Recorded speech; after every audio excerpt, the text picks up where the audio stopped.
Puji nama Tuhan, Shalom. Shalom. Ya, saya percaya bahwa pada pagi hari ini kita semuanya dalam keadaan yang luar biasa karena tangan Tuhan, karena penyertaan Tuhan yang selalu ada di dalam setiap kehidupan kita semuanya. Pada pagi hari ini, mari kita akan siapkan hati kita untuk kita akan datang kepada Tuhan. Biarlah kita mempersiapkan hati kita. Kita akan berikan bagian yang terbaik untuk Tuhan pada kesempatan pagi hari ini. Kita akan berdoa, haleluya. Kami berterima kasih Bapa di dalam nama Tuhan Yesus, karena anugerah-Mu yang begitu luar biasa atas kami. Terbukti bahwa pagi hari ini Engkau izinkan kami Tuhan untuk kami ada di dalam rumah Tuhan. Kami tahu itu semuanya ada rencana yang luar biasa yang Kau berikan di dalam kehidupan kami semuanya Tuhan. Oleh karena itu, pada pagi hari ini kami tidak hanya sekedar membawa tubuh jasmani kami Tuhan, tetapi kami membawa hati kami membawa kehidupan kami untuk kami persembahkan lebih lagi kepada Engkau ya Yesus. Kami serahkan Tuhan kehidupan kami. Kami bangga memiliki Allah yang luar biasa seperti Engkau. Kami siap untuk memuji nama-Mu. Kami siap untuk meluluhkan Engkau ya Tuhan, karena Engkau adalah Allah yang layak dipuji, layak disembah, layak dimuliakan. Segala kemuliaan hanya bagi Engkau. Di dalam satu nama Tuhan Yesus, haleluya, haleluya, amin. Puji nama Tuhan, haleluya. Saya sebut untuk jemaat Tuhan bagi berdiri bersama-sama. Mari kita akan pujian buat Tuhan kita, karena Dia adalah Allah yang layak kita sembah, layak kita muliakan, haleluya. Terima kasih daripada Tuhan yang selalu ada di depan kita.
Haleluya, puji nama Tuhan. Dia ada Allah yang selalu memberikan sukacita, amin. Dia ada Allah yang selalu menggenapi setiap janji-janjinya di dalam setiap kehidupan kita. Haleluya, haleluya.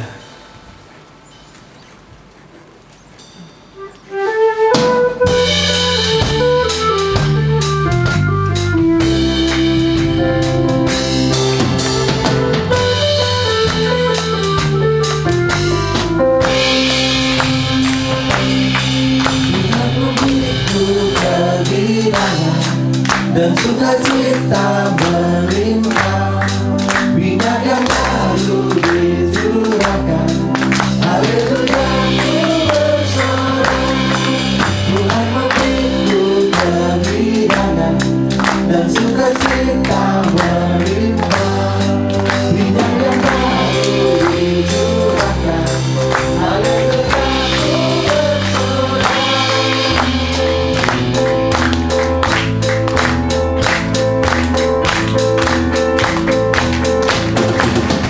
Terima janji Allah bagi karunia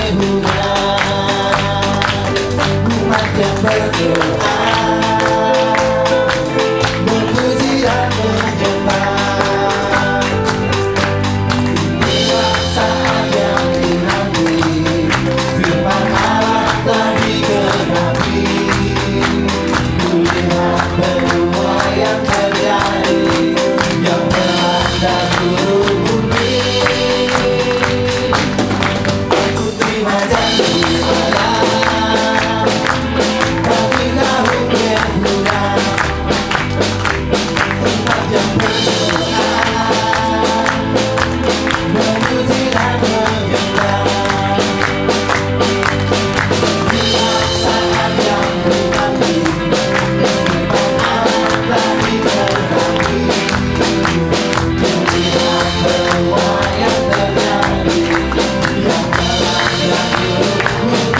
Haleluya, bersama-sama Tuhan memberiku kehidupan dan sukacita melimpah, minyak yang baru dicurahkan.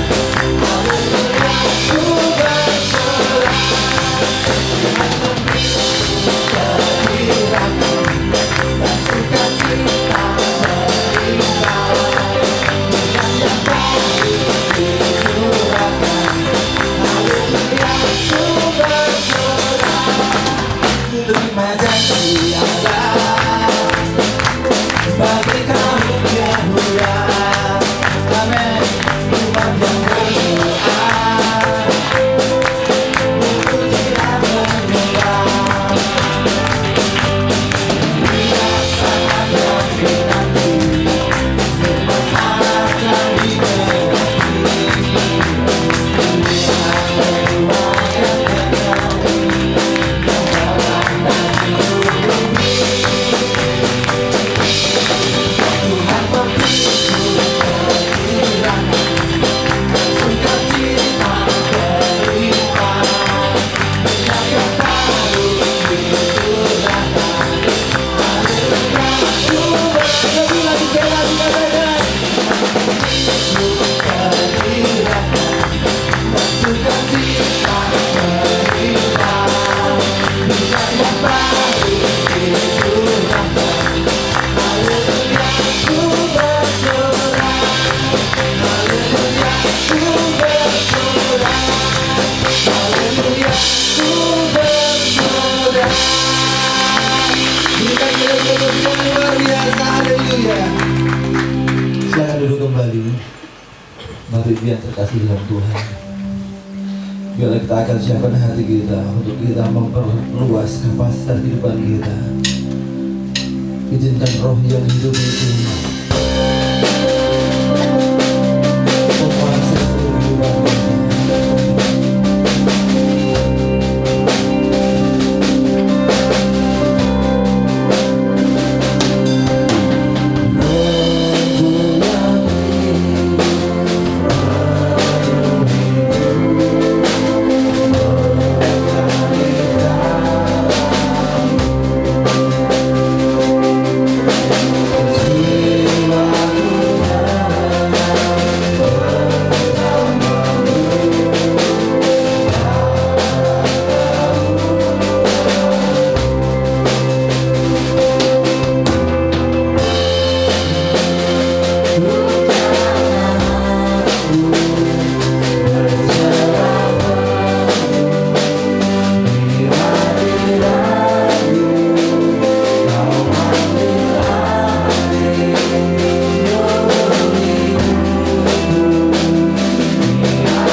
menikmati semua kebaikan-Mu di pagi hari ini ketika kami berkumpul bersama-sama di rumah ibadah ini.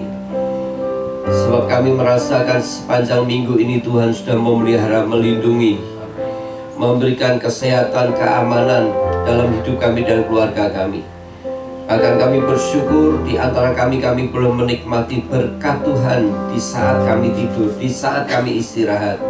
Karena kami tahu Tuhan ingin memberkati kami bukan dengan susah payah, tapi Tuhan ingin memberkati kami di saat kami merespon kepada firman-Mu dengan sungguh-sungguh. Mari Tuhan sampaikan isi hati-Mu pada pagi ini di minggu terakhir di bulan ini. Kami percaya Kau sedang mempersiapkan kami di bulan yang baru ini dengan menikmati janji Tuhan. Itu sebabnya kami buka hati sepenuhnya kepada apa yang Kau perkatakan, sebab setiap perkataan-Mu itu berkuasa, terlaksana, terjadi dalam hidup kami. Inilah hati kami, inilah bejana kami yang kami siapkan sejak datang dari rumah ke tempat ini, untuk Kau isi, Kau penuhi dengan kebenaran-Mu, Kau penuhi dengan hadirat-Mu, Kau penuhi dengan urapan-Mu yang baru, bahkan Kau penuhi dengan anugerah-Mu yang baru yang siap kami bawa pulang dari tempat ini. Inilah hati kami, inilah bejana kami menyambut kebenaran-Mu di dalam nama Tuhan Yesus Kristus. Haleluya. Amin, amin. Selamat pagi, shalom semuanya. Puji Tuhan. Saudara-saudara yang saya kasih dalam Tuhan, di minggu yang terakhir di bulan September ini, saya akan melanjutkan bagian yang ketiga. Apa arti kata tidur di dalam Mazmur 127 ayat 1 dan 2. Lebih baik kita akan baca ulang lagi ya, Mazmur 127 ayat 1 dan 2. Mari kita akan baca ulang ayat-ayat ini. Mazmur 127 ayat 1 dan 2.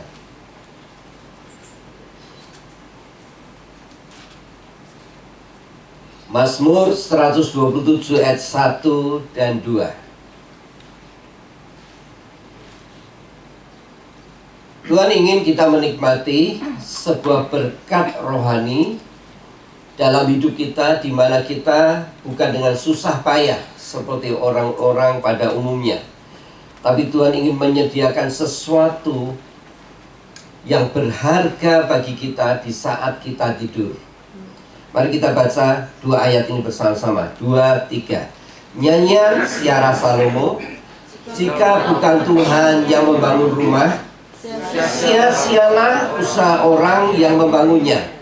Jikalau bukan Tuhan yang mengawal kota, sia-sialah pengawal berjaga-jaga. Ayat 2.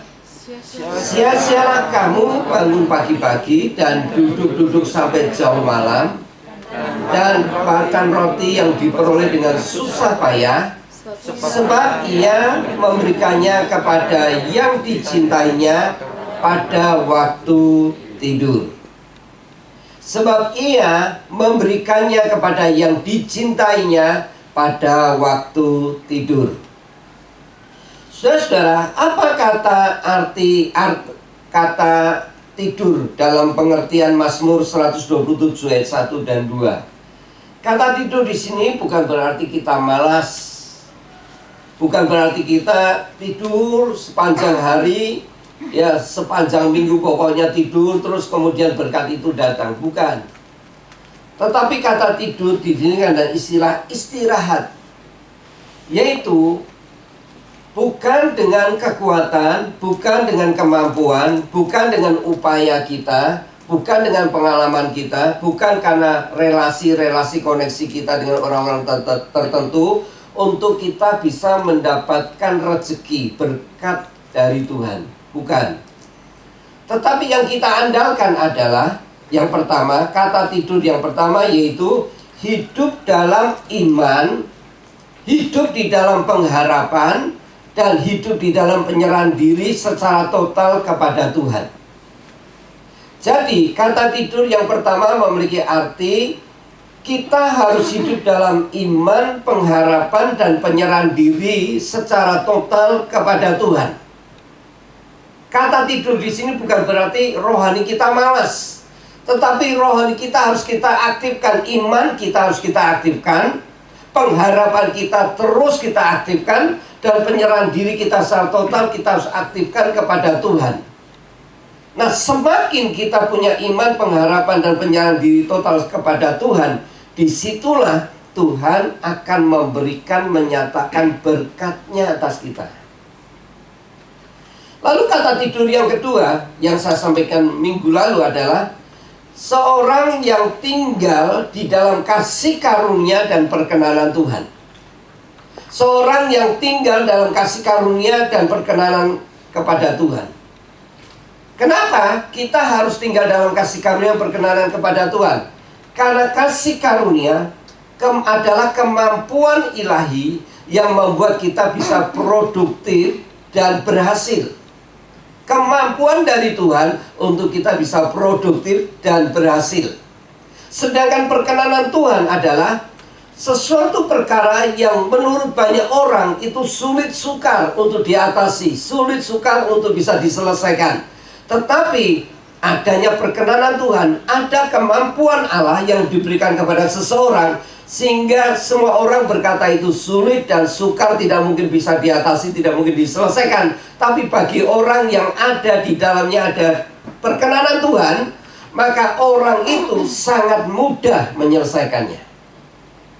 Itu sebabnya kata tidur yang kedua adalah orang yang harus tinggal dalam kasih karunia dan perkenanan kepada Tuhan. Jadi kalau kita ingin menikmati berkat Tuhan di tengah-tengah istirahat kita adalah yang pertama, hidup kita harus kita bangun. Yang pertama, iman, pengharapan, dan penyerahan diri kita total kepada Tuhan. Dan yang kedua, kita harus tetap tinggal dalam kasih karunia dan perkenanan Tuhan. Kita akan menikmati berkat Tuhan di saat kita istirahat. Hari ini, pagi ini, saya akan menyelesaikan bagian yang ketiga. Kata tidur dalam pengertian di Mazmur 127 ini artinya apa? Artinya yang ketiga, yaitu setiap kita harus hidup dalam perintah dan janji-janji Tuhan. Setiap kita harus hidup dalam perintah dan janji-janji Tuhan. Kalau setiap kita berani hidup berjalan dalam berpegang kepada janji-janji Tuhan dan segala yang Tuhan perintahkan, maka dengarkan baik-baik. Satu saat kita akan melihat, saudara dan saya akan melihat surga itu akan terbuka dan mengintervensi hidup Anda dan saya. Satu saat dengan waktunya Tuhan, surga itu akan terbuka dan akan mengintervensi kehidupan saudara dan saya. Dengarkan ini baik-baik. Kalau surga sudah mengintervensi hidup saudara dan saya, maka pasti keberhasilan dan keberuntungan akan kita nikmati dalam hidup ini. Nah, Bapak Ibu Saudara yang saya kasih dalam Tuhan, Tuhan sudah memberikan sebuah janji kepada Yosua kalau Yosua ingin berhasil dan beruntung. Coba kita lihat ya, ayat ini kita ulangi lagi. Yosua 1 ayat 7 sampai 8. Tuhan memberikan kepada Yosua kalau Yosua ingin mengalami tidur di dalam berkat Tuhan. Nah, inilah rahasianya, ini kuncinya. Yosua 1 ayat 7 sampai 8. Firman Tuhan berkata seperti ini. Hanya kuatkan dan teguhkanlah hatimu dengan sungguh-sungguh. Bertindaklah hati-hati sesuai dengan seluruh hukum yang telah diperintahkan kepadamu oleh hambaku Musa. Janganlah menyimpang ke kanan atau ke kiri, supaya engkau beruntung kemanapun engkau pergi. Ayat 8. Janganlah engkau lupa memperkatakan kitab Taurat ini, tetapi renungkanlah itu siang dan malam, supaya engkau bertindak hati-hati sesuai dengan segala yang tertulis di dalamnya. Sebab dengan demikian perjalananmu akan berhasil dan engkau akan beruntung. Dua ayat ini Tuhan memberikan sebuah rahasia kalau Yosua ingin hidup di dalam berkat Tuhan di tengah-tengah istirahat. Ayat 7 itu berisi perintah-perintah Tuhan. Ayat ke-8 itu berisi janji-janji Tuhan yang harus dideklarasikan dari mulut dan hati kita semuanya. Saya ulangi, ayat 7 itu berisi perintah Tuhan. Ayat 8 berisi janji-janji Tuhan yang harus kita deklarasikan dari hati dan mulut kita. Kalau kita tidak menyimpang dari perintah-perintah Tuhan dan berpegang pada janji-janjinya, maka firman Tuhan berkata, perjalananmu akan berhasil dan engkau akan beruntung. Mari saya tunjukkan sebuah contoh kisah kehidupan Petrus di dalam Kisah Rasul 12 ayat 1 sampai 4. Kita akan baca lebih dulu. Saya akan berikan kepada saudara sebuah contoh dalam kehidupan Petrus. Kisah Rasul 12 ayat 1 sampai 4. Kita baca ya. Saya akan bacakan. Kira-kira pada waktu itu Raja Herodes mulai bertindak dengan keras terhadap beberapa orang dari jemaat. Ayat 2. Ia menyuruh membunuh Yakobus, saudara Yohanes, dengan pedang. Ayat 3. Ketika ia melihat bahwa hal itu menyenangkan hati orang Yahudi, ia melanjutkan perbuatannya itu dan menyuruh menahan Petrus. Waktu itu hari raya roti tak beragi. Ayat 4. Setelah Petrus ditangkap, Herodes menyuruh memenjarakannya di bawah penjagaan 4 regu, masing-masing terdiri 4 prajurit. Maksudnya ialah supaya sehabis Paskah ia menghadapkannya ke depan orang banyak. Sampai di situ. Saudara, satu saat Petrus ditangkap dan besok paginya dia itu akan dihukum mati oleh Herodes. Tapi karena ada hari raya, ada perayaan hari raya roti tak beragi, sehingga Petrus belum dihukum mati. Malam terakhir itu ia dijaga oleh 4 regu, dan setiap regu terdiri dari 4 orang. Begitu ketat sekali Petrus ini dijaga. Jadi Petrus tidak punya kesempatan untuk mengatakan selamat tinggal bagi jemaat-jemaat, bagi orang Kristen pada waktu itu. Saudara, bayangkan kalau Petrus ini ditangkap seumpama kita yang ditangkap, ya, kira-kira malam itu bisa tidur atau tidak? Bisa tidur atau tidak? Bisa pules atau tidak? Ya, baru masalah sedikit aja tidak bisa tidur semalaman, ya kan? Apalagi ini mau dihukum mati. Mau dihukum mati, saudara. Biasanya kalau orang mau dihukum mati pasti dia bisa tidur. Tapi saudara lihat di dalam ayat 6. Mari kita baca Kisah Rasul pasal 12 ayat 6 dan 7. Perhatikan ayat ini. Kita baca sama-sama. Perhatikan ayat ini.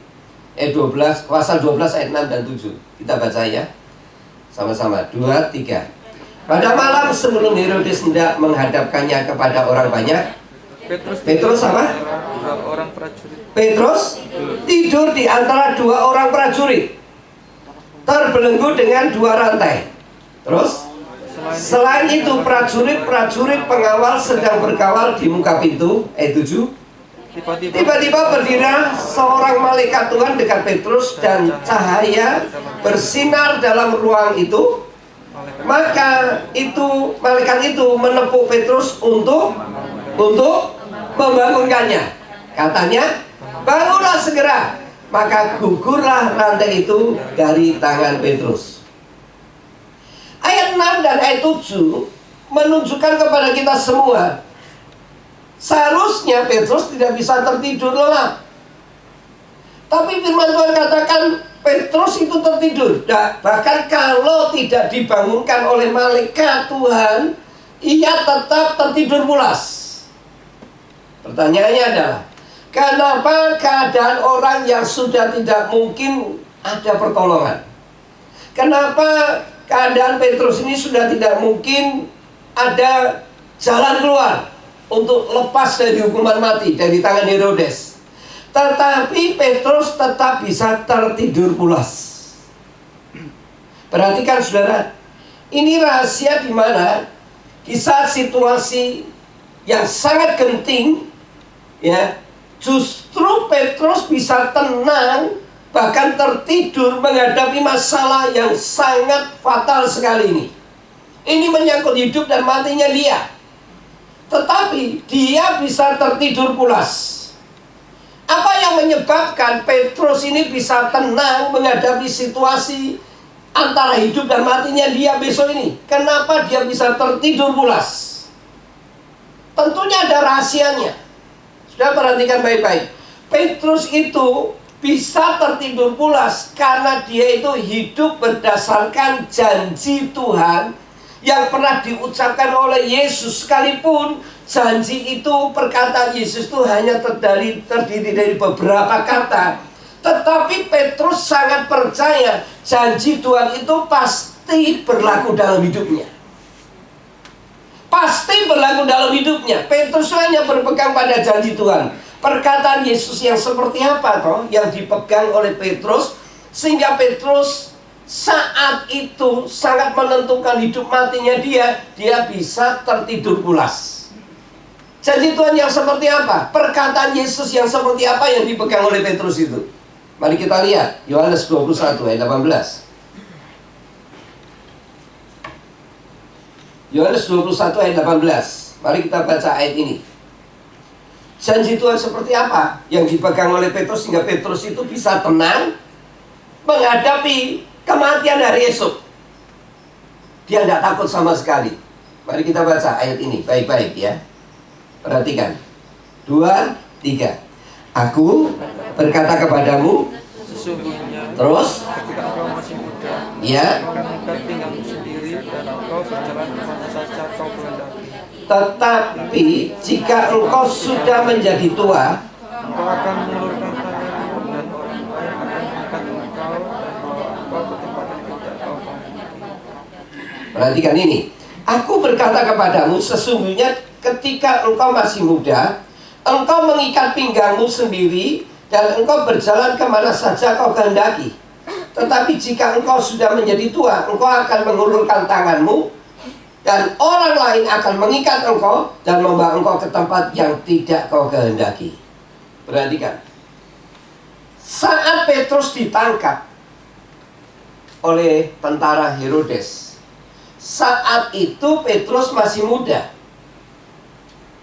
Ia sangat percaya ia tidak akan mati muda, sekalipun ancamannya adalah hukuman mati. Petrus lebih percaya kepada janji Tuhan daripada situasi yang sedang ia hadapi. Itu sebabnya ia bisa tidur pulas, lelap, sekalipun esok itu adalah kematian yang telah menantinya. Sebab ia percaya kepada apa? Janji-janji Tuhan. Percaya kepada janji-janji Tuhan. Jadi kalau kita itu hidup berpegang pada janji Tuhan, maka kita akan menikmati tidur di dalam berkat Tuhan. Kita akan menikmati tidur di dalam berkat Tuhan. Coba kita lihat Mazmur 12 ayat 6 dan 7. Seperti apa tuh janji Tuhan itu? Sehingga Petrus itu ketika berpegang pada janji Tuhan, sekalipun esok menghadapi kematian, dia bisa tertidur pulas. Seperti apa janji Tuhan itu? Mazmur 12 ayat 6 dan 7 mengatakan seperti ini. Janji Tuhan adalah janji yang murni, bagaikan perak yang teruji 7 kali dimurnikan dalam dapur peleburan di tanah. Ayat 7, Engkau Tuhan yang akan menepatinya. Engkau akan menjaga kami senantiasa terhadap angkatan ini. Jadi saudara lihat, orang yang berpegang pada janji Tuhan itu, orang itu dimana bisa tenang menghadapi situasi keadaan seperti Petrus ini. Bisa tenang, kenapa? Karena Tuhan pasti menepati janjinya. Karena Tuhan pasti dia akan mengingkari apa yang sudah diperkatakannya. Apakah saudara dan saya mendapatkan janji-janji Tuhan dalam hidup ini? Kalau saudara dan saya mendapatkan janji Tuhan dalam hidup ini, apakah saudara percaya Tuhan itu berkuasa melaksanakan janji itu? Nah saudara, betapa pentingnya kita sebagai orang Kristen harus berpegang pada janji-janji Tuhan kalau ingin menikmati berkat Tuhan di tengah-tengah istirahat. Jadi orang yang hidup di dalam berpegang pada janji-janji Tuhan, hidupnya itu tidak akan dipengaruhi oleh situasi yang sedang dihadapinya. Sebab dia melihat apa yang dijanjikannya itu pasti terlaksana dalam hidupnya. Tuhan tidak akan pernah ingkar terhadap janjinya. Saya pernah menyaksikan kepada saudara, satu saat kami dengan tim pergi ke namanya Luwuk. Ya, saat itu kita sudah sampai di Banggai, di Kepulauan Banggai, mau menyeberang ke Luwuk dengan sebuah kapal tongkang. Dan saat itu keadaannya sedang ombak besar sekali. Dan kita besok paginya itu, besok sorenya akan ada KKR di Kepulauan Banggai ini. Saudara tahu, kapten kapalnya ini tidak mau berangkat. Karena apa? Karena ombak besar. Sudah seminggu mereka tidak mau berangkat karena ombaknya besar sekali. Lalu saya tanya kepada kapten kapalnya, ya, kami ini rombongan hamba-hamba Tuhan mau pelayanan. Besok sore ada di Kepulauan Banggai. Ya, kalau kami tidak berangkat, kami sudah dinantikan banyak orang di sana. Lalu kapten kapalnya bilang dengan saya tidak akan berangkat. Ya, sudah seminggu ini kami tidak akan berangkat. Kenapa? Karena lihat ombaknya itu seperti itu. Dan tahun lalu 2 kapal itu pecah di sana. Jadi kami tidak akan berangkat. Lalu sampai sudah jam 11 malam itu saya bilang lagi, Kapten, ayo kita berangkat. Ya, jangan khawatir, kami ini hamba-hamba Tuhan, kami ini diutus Tuhan. Ya, kami tidak akan mati di tengah laut. Kami pasti akan sampai ke Kepulauan Banggai dengan selamat. Percayalah, kami ini rombongan hamba Tuhan semuanya. Ya, lalu kapten kapalnya kebetulan orang Kristen Protestan. Dia bilang, Bapak berdoa, Bapak berani? Berani, ayo berangkat. Ya, kita berdoa, pasti selamat nanti. Nah, saudara, akhirnya pertimbangannya kapten kapal ini akhirnya memutuskan berangkat. Itu kapal tongkang itu tidak besar. Kami tidur di dek yang kedua bersama koper-koper. Kira-kira rombongannya kalau tidak salah 30 orang waktu itu. Nah, benar saudara, perjalanan sampai masih tengah malam antara jam 2 jam 2-an itu, wah, ombaknya besar sekali. Ya, ombaknya itu melebihi dek ya, kami yang tidur yang kedua, sampai koper itu basah semuanya. Semalaman kami tidak bisa tidur karena ombaknya besar sekali. Sepertinya kita tuh dikurung dengan ombak begitu. Begitu ada kilat itu kelihatan sekali ombaknya itu. Nah, akhirnya kapten kapal memutuskan mematikan mesinnya. Tidak dengan mesin. Saya tanya, kenapa kapten ini dimatikan? Ya, kami tidak berani. Kami akan mengikuti arus ini aja. Kalau memang terdampar ya terdampar, daripada kita pecah. Sebab Bapak tahu di tengah-tengah kita ini ada karang-karang, ya. Begitu kita kena karang ini, pecah kapal kita. Tahun lalu 2 kapal udah pecah kena karang-karang ini. Jadi lebih baik kami matikan. Terus bagaimana? Yang ikuti arus, ya. Pak Pendeta doa aja. Mudah-mudahan kapal kita ini tidak terhantam karang yang di sekitar ini. Wah, so kita berdoa semalaman saya tidak tidur. Ada di tempat nakodanya, ada di tempat ruang kemudi itu saya lihat, saya berdoa.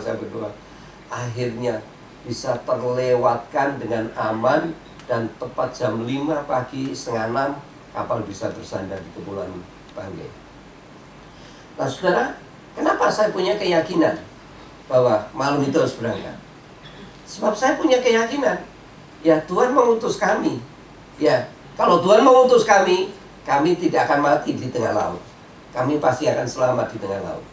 Kami pasti selamat sampai di Kepulauan Banggai. Itu sebabnya ketika kami pulang kembali, itu ombak masih besar sekali. Kita percaya juga kita akan selamat tiba di tempat kita lagi.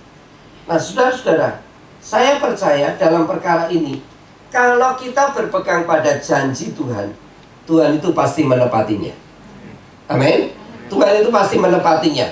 Kenapa kita sebagai orang Kristen sudah mendapatkan anugerah keselamatan di dalam Yesus Kristus, di saat kita menghadapi situasi keadaan yang genting, persoalan yang seakan-akan sulit diatasi, sulit diselesaikan, bahkan sebenarnya sudah tidak ada pertolongan lagi, kita seringkali tidak dapat mengingat akan janji-janji Tuhan kepada kita. Padahal kita sudah ditebus oleh Tuhan Yesus dengan darah yang sangat mahal sekali. Kenapa kita justru lupa akan perintah-perintahnya agar kita mendeklarasikan janji Tuhan itu keluar dari mulut dan hati kita? Sebaliknya, justru kita seringkali ketika kita sedang menghadapi peristiwa yang sulit, yang sukar, bahkan tidak ada pertolongan, kita malah ingat, kita selalu ingat akan kegagalan kita di masa lalu. Kita trauma dengan keterpurukan kita di masa lalu. Bahkan kita melihat keadaan kita saat itu, sepertinya ini waktunya kita sudah selesai semuanya. Artinya kita tidak ada harapan lagi. Acap kali pikiran kita tidak pernah beristirahat. Artinya tidak punya ketenangan di saat masalah sedang menghampiri kita. Justru 90% semua yang negatif terus-menerus ada dalam pikiran kita. Betul atau tidak? Betul atau tidak? Ketika kita menghadapi situasi yang sangat genting, persoalan seakan-akan sudah tidak bisa diatasi, 90% ada yang dalam pikiran kita berpikir hal-hal yang negatif. Namun Alkitab mengajarkan kepada kita agar untuk kita bisa menikmati berkat Tuhan di tengah-tengah istirahat kita. Alkitab itu mengajarkan seperti ini. Di saat kita menghadapi situasi yang sukar, di saat kita menghadapi kesulitan, di saat kita menghadapi kesengsaraan, di saat kita menghadapi seakan-akan tidak ada pertolongan, harusnya kita bagaimana? Mari kita lihat Mazmur 119 ayat 50. Mari kita lihat Mazmur 119 ayat 50. Harusnya kita bagaimana ketika kita menghadapi situasi di mana tidak ada pertolongan, di mana kita penuh dengan kesulitan dalam hidup ini. Harusnya kita bagaimana? Mazmur 119 ayat 50 kita baca sama-sama. 2, 3. Inilah penghiburanku dalam sengsaraku, bahwa janjimu menghidupkan aku. Sekali lagi, inilah penghiburanku dalam sengsaraku, bahwa janjimu menghidupkan aku. Terjemahan lain mengatakan, inilah penghiburanku saat aku menghadapi kesulitan, bahwa firman-Mu itu menghidupkan aku. Nah, saudara lihat, seharusnya di saat kita menghadapi persoalan dalam hidup ini, yang kita ingat bukan kegagalan, bukan keterpurukan kita di masa lalu, atau situasi yang sedang mendominan kita saat itu. Yang seharusnya kita ingat adalah apa? Janji Tuhan. Amin. Yang harus kita ingat adalah janji Tuhan. Karena janji Tuhan itu menghidupkan kita. Dengarkan baik-baik, kata-kata ini penting sekali. Saudara cerna baik-baik. Janji Tuhan itu kalau kita ingat di tengah-tengah masalah kita, itu akan menghidupkan kita. Kata menghidupkan itu memberikan arti seperti ini. Yang pertama, kata menghidupkan itu, arti yang pertama, kalau keadaan kita sudah tidak ada harapan, namun saat itu ketika kita tetap berharap kepada janji Tuhan, maka firman Tuhan yang kita percaya itu sanggup memberikan kepada kita harapan yang baru. Kata menghidupkan itu berarti sanggup memberikan harapan yang baru di tengah-tengah tidak ada harapan. Yang kedua, kata menghidupkan itu memiliki arti seperti ini. Kalau situasi yang kita hadapi seakan-akan sudah buntu, alas tidak ada jalan keluar sama sekali, namun ketika kita belajar mempercayai dan memperkatakan, mendeklarasikan firman Tuhan itu yang adalah janji Tuhan, maka kita pasti menemukan pintu yang terbuka. Jadi kata menghidupkan itu memiliki arti, berarti ketika Anda dan saya mempercayai janji Tuhan, berarti Anda akan menemukan pintu yang terbuka. Dan yang ketiga, kata menghidupkan itu memiliki arti seumpama semuanya sudah tidak mungkin bisa hidup lagi, ada lagi, bangkit lagi, alias sudah mati. Namun kalau kita berani berpegang pada janji Allah, maka ini yang berlaku dalam hidup kita, seperti yang Yesus ucapkan dalam Yohanes pasal 11 ayat 25-26. Mari kita baca. Seumpama semuanya sudah tidak mungkin ada lagi, alias sudah mati semuanya, sudah tidak ada sesuatu kehidupan lagi, sudah sudah tidak ada pertolongan lagi, sudah tidak ada jawaban lagi. Ini sudah berakhir semuanya. Namun kalau kita berpegang pada janji Allah, lihat Yohanes 11 ayat 25-26, apa yang diperkatakan Yesus ini akan berlaku dalam hidup kita. Ini kata menghidupkan yang ketiga. Baca Yohanes 11 25-26 bersama-sama. 2, 3. Jawab Yesus, Akulah kebangkitan dan hidup. Barang siapa percaya kepadaku, ia akan hidup walaupun ia sudah mati. amin. Terus Dan setiap orang yang hidup dan yang percaya kepadaku tidak akan mati selama-lamanya. Percayakan engkau akan balik. nah, kata menghidupkan berarti sekalipun sudah mati, tetapi Tuhan mampu membangkitkan. Nah, 3 arti kata menghidupkan: memberikan harapan baru, memberikan pintu yang terbuka, pintu yang baru yang akan terbuka, dan yang ketiga, membawa kebangkitan kepada kita semuanya. Nah, saudara-saudara yang saya kasih dalam Tuhan, betapa dahsyatnya kuasa di balik janji Tuhan itu. Ada kuasa kehidupan. Di dalamnya ada harapan baru, di dalamnya ada pintu yang terbuka, dan yang ketiga, di dalamnya ada kebangkitan. Anda aminkan ini? Janji Tuhan itu akan memberikan kehidupan. Jadi saudara-saudara, inilah ciri-ciri orang yang dapat beristirahat di dalam menikmati berkat Tuhan. Di dalam menikmati berkat Tuhan, orang itu bisa beristirahat kalau orang itu berpegang pada janji Tuhan di tengah-tengah masa sulit dia, di tengah-tengah kesengsaraan, di tengah-tengah persoalan hidupnya. Maka kalau orang itu berpegang pada janji Tuhan, maka pasti ada harapan baru, pasti ada pintu yang baru terbuka, dan pasti ada kebangkitan yang baru. Mazmur 119, 143. Mazmur 119 ayat 143. Nah, saudara lihat ini. Jadi ciri-ciri orang yang sedang menghadapi persoalan, masalah, kesulitan yang besar, kalau tidak hidup dalam janji Tuhan, tidak akan bisa seperti Mazmur 119, 143 ini. Kita baca sama-sama. 2, 3. Aku ditimpa kesesakan dan kesusahan, tetapi perintah-perintahmu menjadi kesukaanku. Sulit atau sukar? Sama ya kan? Kalau kita sedang menghadapi kesusahan, kesesakan, ya bisa enggak perintah-perintah Tuhan itu jadi kesukaan kita? Bisa atau tidak? Justru di saat kita sedang menghadapi berbagai persoalan hidup, disitulah kita harus membangun iman. Disitulah saatnya kita merentangkan pengharapan kita. Disitulah saatnya kita merentangkan penyerahan totalitas kita kepada Tuhan. Pasti Tuhan akan memberikan jalan keluar dan pertolongan pada waktunya.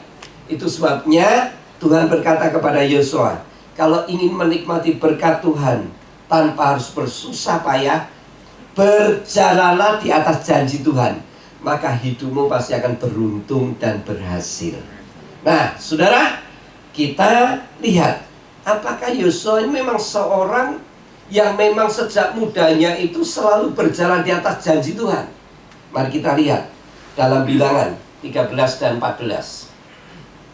Bilangan 13 dan 14 ini kisah yang tidak asing lagi bagi kita. Kita sering dengar tentang Musa mengutus 12 mengintai tanah Kanaan. 12 pengintai itu di antaranya, di dalamnya ada Yosua dan Kaleb. Namun di antara 12 pengintai itu ada 2 kelompok pandangan yang berbeda. 10 pengintai yang mewakili mayoritas mengatakan apa? Negeri yang diintai itu memang sungguh alangkah indahnya, limpah dengan susu dan madu.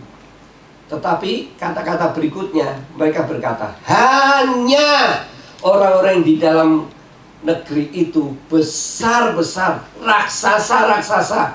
Mereka berkubu-kubu, mereka kuat sekali. Kita tidak bisa mengalahkan mereka, namun sebaliknya mereka akan menelan kita.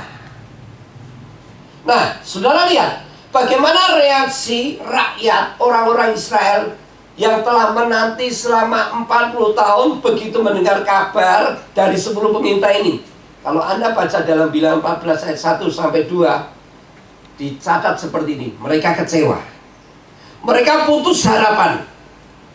Padahal tanah Kanaan yang mereka impikan itu, yang dijanjikan Tuhan itu, tinggal selangkah lagi mereka nikmati.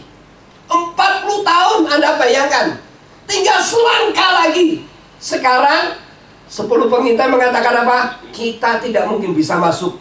Kita tidak mungkin bisa mengalahkan orang-orang di dalam tanah Kanaan ini. Tetapi sebaliknya, mereka akan menelan kita semuanya. Kita akan kalah.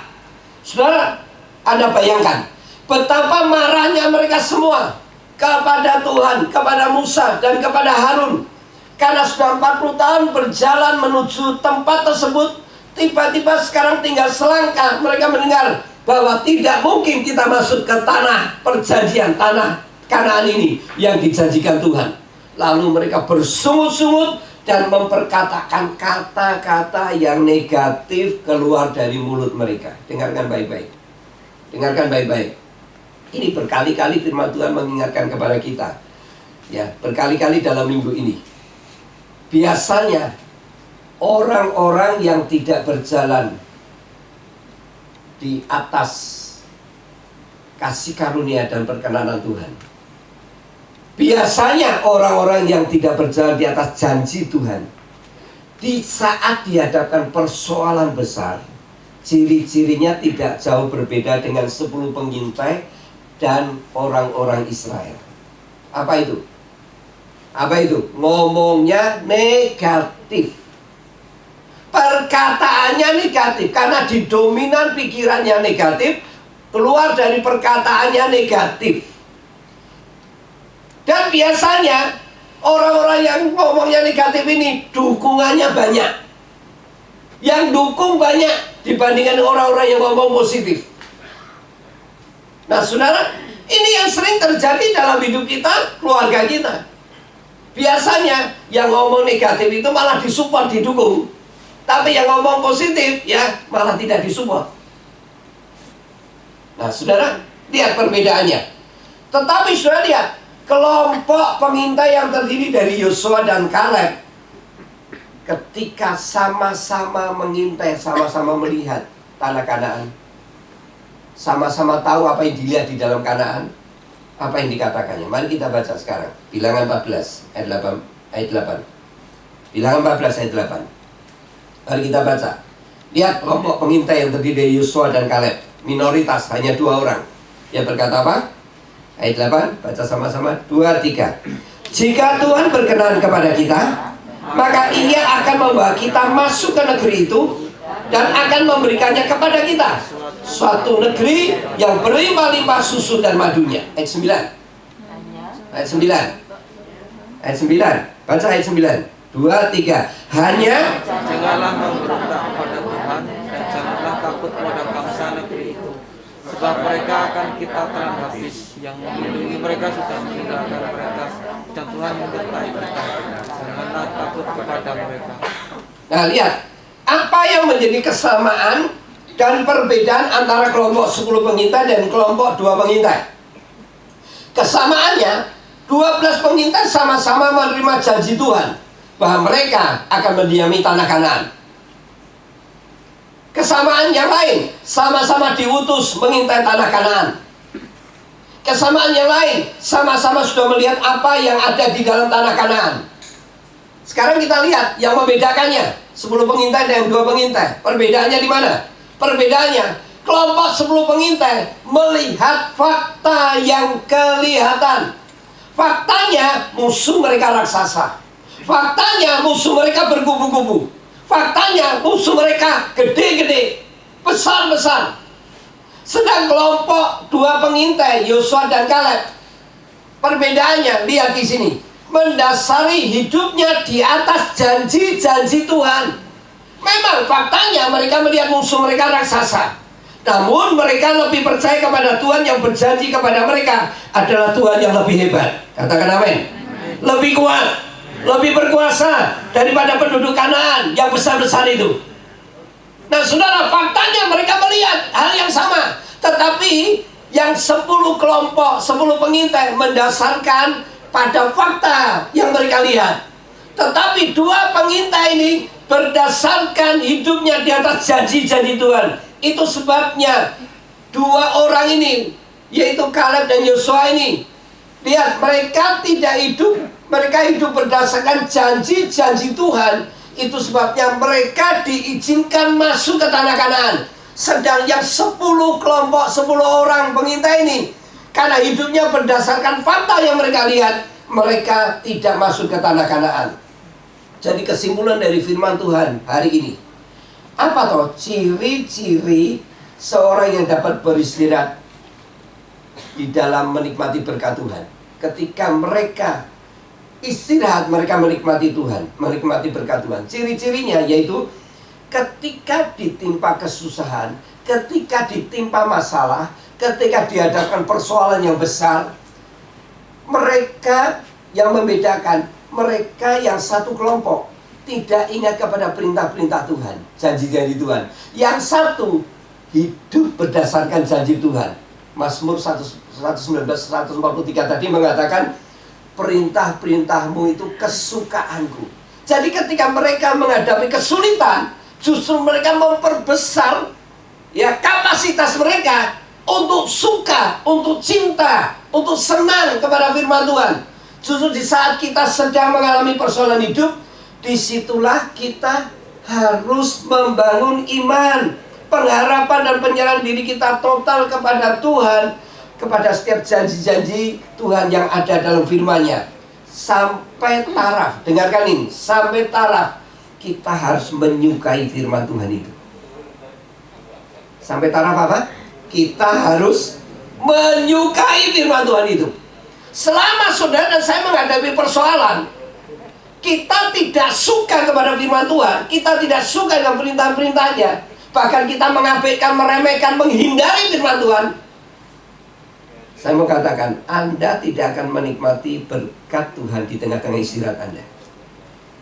Tetapi kalau tarafnya di tengah-tengah kesukaran, kesulitan kita, kita terus cinta, senang, suka akan perintah-perintah Tuhan, disitulah ciri-ciri saudara saya akan menikmati berkat dari Tuhan. Artinya di dalamnya akan ada pertolongan, ada jalan keluar, bahkan satu perkara-perkara yang penuh dengan supranatural itu bisa terjadi dalam hidup kita. Saudara, hari ini saya mau katakan, berjalanlah di atas janji-janji Tuhan, maka hidup kita pasti akan beruntung dan berhasil. Dan Yosua telah mempraktekkan dalam hidupnya sejak masa dia masih menjadi hamba Musa. Dan akibatnya sudah lihat di hari tuanya, dia menikmati kehidupan penuh dengan berkat Tuhan. Dia berkata, semua yang baik yang dari Tuhan, tidak ada yang tidak tergenapi. Semua yang baik dari Tuhan, tidak ada yang tidak digenapi. Nah, saudara, kenapa hal ini terjadi dalam kehidupan Yosua? Karena dia berjalan di atas janji-janji Tuhan. Sekarang berkat Tuhan itu ditawarkan kepada kita semuanya. Ditawarkan kepada kita semuanya. Nikmati hidup keberkatan di tengah-tengah istirahat kita. Saya percaya tahun ini memang tahun yang penuh dengan kesulitan, kesukaran. Bahkan kita tidak pernah mengerti, ya mungkin tahun depan masih berlaku seperti ini. Di tengah-tengah situasi yang stagnasi, dan semua rumor, semua ngomong, Indonesia ada dalam resesi yang luar biasa sekali. Semua mengatakan seperti itu. Namun saya percaya, saudara, mau terjadi seperti apa kondisi Indonesia, saya punya keyakinan anak-anak Tuhan itu sudah ditentukan. Di tengah-tengah masa sulit dan sukar, kalau kita suka akan perintah Tuhan, maka hidup kita akan kita nikmati penuh dengan keberhasilan dan keberuntungan. Saudara dan saya tidak akan jadi korban situasi ini, tapi justru saudara dan saya diberkati Tuhan supaya menjadi berkat dalam situasi ini. Amin, saudara, amin. Jadi Tuhan pasti akan memberkati kita ketika kita terus membangun iman, pengharapan, dan penyerahan diri kita total kepada Tuhan. Dan Tuhan terus akan memberkati kita ketika kita terus berjalan dalam hukum kasih karunia dan perkenanan Tuhan yang sudah di atas kita.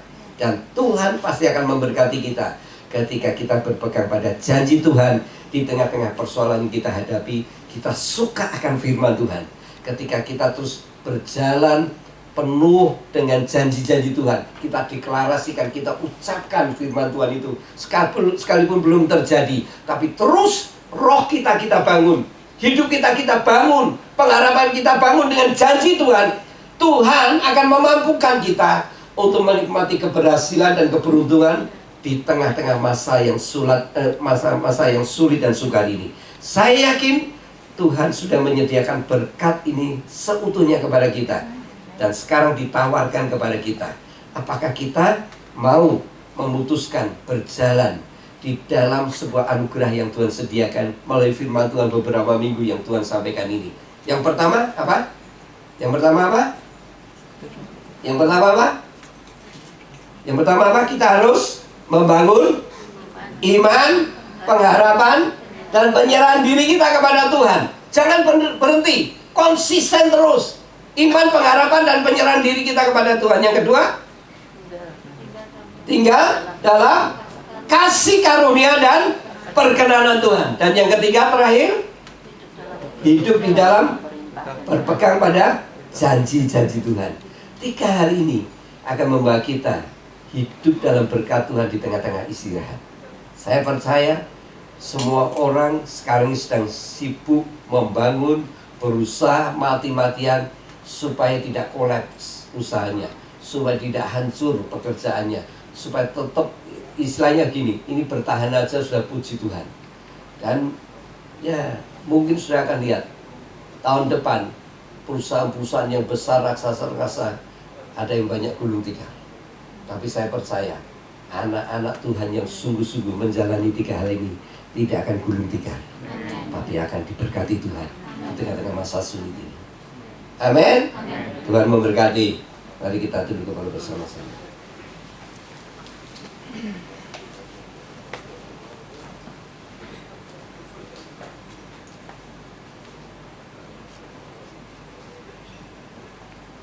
Renungkan baik-baik kebenaran firman Tuhan hari ini. Hari ini Tuhan berbicara sesuatu yang penting. Sebab kita semua tidak pernah bisa menghindarkan diri dari kesulitan, kesukaran, persoalan hidup ini. Tetapi firman Tuhan mengajarkan, di saat kita menghadapi masa-masa yang sukar, sulit, susah, biarlah perintah-perintah Tuhan itu menjadi kesukaan kita. Biarlah janji-janji Tuhan itu kita deklarasikan, kita perkatakan, penuh dengan iman, penuh dengan pengharapan, penuh dengan penyerahan diri total kepada Dia, dan berjalan dalam kasih karunia dan perkenanan Tuhan. Maka setiap kita pasti akan menikmati berkat Tuhan di tengah-tengah istirahat kita. Kita tidak tahu situasi yang sepertinya akan berjalan makin berat, atau seperti apa kita tidak pernah tahu. Apa yang mau terjadi di depan kita tidak ada satupun kita yang tahu. Tapi yang jelas, hari ini Tuhan telah berbicara kepada kita. Kalau kita ingin berhasil dan beruntung di tengah-tengah situasi yang sedang kita hadapi, berjalanlah di tengah-tengah situasi ini untuk tetap terus membangun iman, pengharapan, penyerahan diri. Berjalanlah tetap tinggal dalam kasih karunia dan perkenanan Tuhan. Dan yang terakhir, hiduplah tinggal dan tetap percaya kepada janji-janji Tuhan. Mari kita akan berdoa. Bapa di dalam surga, kami mengucap syukur untuk setiap anugerah yang sudah Kau berikan dalam hidup kami di sepanjang minggu ini. Kami boleh memasuki minggu yang terakhir di bulan September ini. Bahkan kami sudah menjalani situasi, kondisi yang tidak menentu ini sampai beberapa bulan ini. Dan kami tidak tahu apa yang mau terjadi di bulan-bulan berikutnya. Yang jelas, kami mau berpegang kepada janji Tuhan. Kami mau berpegang di atas janji-janji Tuhan. Kami mau berjalan seperti yang Kau perintahkan. Kami mau hidup di atas kasih karunia dan perkenanan Tuhan. Bahkan kami terus akan membangun iman, pengharapan, dan penyerahan diri total kepada Tuhan, yang menjadikan semua situasi keadaan yang berubah-ubah sekarang ini tidak membuat kami goyah, tidak membuat kami takut, khawatir, tidak membuat kami kehilangan kendali, kehilangan harapan. Sebaliknya, justru kami boleh mendapatkan kesempatan untuk tinggal di dalam kasih karunia perkenanan-Mu, untuk menikmati janji Tuhan yang sudah dinubuatkan, yang sudah diperkatakan oleh hamba-hamba-Mu dimanapun saja berada, di mana janji Tuhan itu pasti terlaksana, pasti terjadi dalam hidup kami. Tuhan, mampukan kami untuk kami terus berjalan di atas kebenaran firman-Mu yang kami dengar, sehingga setiap kami boleh menemukan berkat Tuhan di tengah-tengah masa yang sulit sukar ini. Kami boleh tetap hidup di dalam berkat Tuhan, supaya nama-Mu dimasyhurkan melalui hidup kami, sehingga semua orang boleh menjadi takut dan gentar dan percayakan Engkau bahwa Tuhan kami adalah Tuhan yang hidup. Terima kasih Tuhan Yesus atas berkat-Mu. Melalui kebenaran firman-Mu ini, Engkau sedang menunjukkan jalan-jalan menuju keberhasilan dan keberuntungan, yaitu supaya kami tetap tinggal di dalam janji-janji Tuhan. Di dalam nama Yesus Kristus, hamba-Mu berdoa, tidak ada satupun di antara jemaat Tuhan, baik yang mendengarkan secara online maupun offline, hidup di dalam masa sukar sulit ini, ikut jadi korban situasi ini. Tapi mereka justru menikmati berkat Tuhan di tengah-tengah masa-masa yang seperti ini. Mereka boleh menjadi berkat banyak orang. Di dalam nama Yesus kami perkatakan, kami deklarasikan, hidup jemaat Tuhan semuanya pasti ada di dalam berkat dan keberhasilan, keberuntungan yang Tuhan sudah sediakan. Inilah doa hamba-Mu, kami alaskan di dalam nama Tuhan Yesus Kristus. Haleluya. Amin. Amin.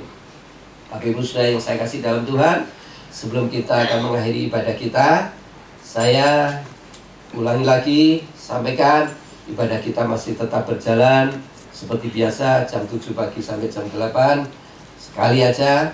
Dan yang kedua, tetap jaga kesehatan, tetap jaga protokol kesehatan, jangan melanggar saudara, supaya kita semuanya tetap sehat. Iman itu bukan ngawur, ya. Iman itu semakin kita beriman semakin kita bijak, ya, bukan nekat, bukan ngawur, ya. Jadi saudara harus dengan bijak bisa menjalani kehidupan ini. Dan saya percaya minggu depan kita jumpa lagi, saudara pasti ada dalam keadaan sehat, tidak kekurangan sesuatu pun. Dan biar nama Tuhan dipermuliakan lewat hidup saudara. Amin. Puji Tuhan. Mari kita bagi bersama-sama.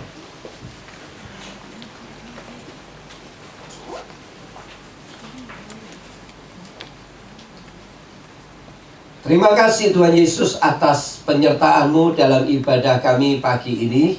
Engkau hadir dalam pujian penyembahan kami, Engkau hadir dalam firman-Mu, Engkau hadir dalam hidup kami, Engkau hadir dalam keluarga kami, Engkau hadir dalam rumah Tuhan ini. Dan sekarang saatnya sebelum kami meninggalkan tempat ini, kami percaya ketika tangan kami terangkat dan berharap kepada Tuhan, disitulah tangan Tuhan direntangkan untuk melepaskan berkat anugerah yang baru atas kami semuanya. Sehingga sepanjang minggu ini kami hidup oleh karena anugerah yang sudah Kau berikan, Kau lepaskan hari ini atas kami semuanya.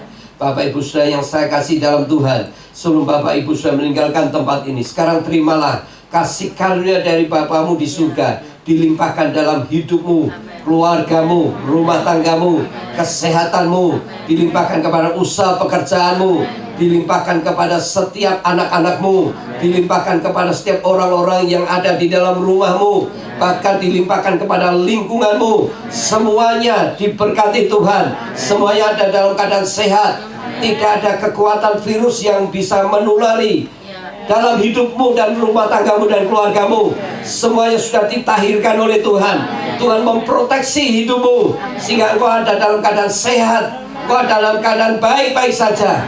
Bahkan di tengah-tengah situasi ini Tuhan memberkatimu dengan melimpah, baik secara rohani maupun secara jasmani. Sekarang terimalah berkat anugerah yang dari Bapa di surga ini turun dalam hidupmu. Terimalah berkat ini, damai sukacita, penyertaan daripada Tuhan sendiri ada di atas hidupmu hari ini sampai selama-lamanya. Di dalam nama Tuhan Yesus Kristus, terimalah berkat ini. Haleluya. Amin. Amin.